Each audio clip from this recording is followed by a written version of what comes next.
राम राम शेतकरी मित्रांनो. पाऊस झाल्यानंतर आता थोडं वातावरण शांत झालेलं आहे. कापूस वाढ होते, सगळं काही व्यवस्थित आहे, फळफांद्याही चांगल्या व्यवस्थित निघत आहेत. पण काही जागेवर तणाचाही प्रादुर्भाव वाढतो आहे. कारण आपण ज्या आपल्या घरगुती निविष्ठा फवारणी करतो ते खालती वरती सगळ्या बाजूला उडतात, त्याच्यामुळे त्याचीही वाढ चांगलीच होते. कापसासारखंच वाढ होते त्याची बी. बघा आता निंदन केलेलं होतं, पण आता नेमकं काय आहे, जी मेन चारी आहे तिथंच तण आहे.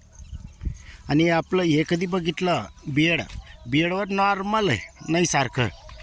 तर काही भागामध्ये आपण तणनाशकचाही वापर करून पाहिलेला आहे. आता कसं आपला उडीद असल्यामुळे नुकसान व्हायला बी नको पाहिजे असं नियोजन करून आपण झापडी बसवून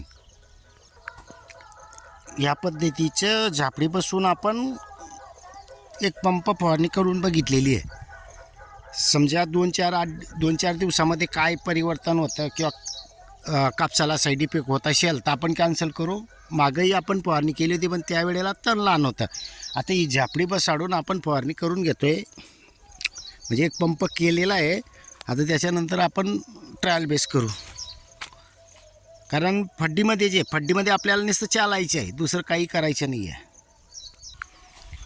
मेन पिकावर उडणार नाही याची काळजी घ्यायची. मात्र हवा जोरात असल्यामुळे टायमावरती फवारणी करावी लागणार आहे. शेतकरी मित्रांनो, नियोजन योग्य असेल तर बघा जवळ फळफांद्या लागतात. आणि जवळ फळफांद्या असल्या की उत्पन्न चांगलं येतं. असं नाही की सबमेनजोड जागावर दाखवले असं नाही आहे, आतमध्येही तीच कंडिशन आहे.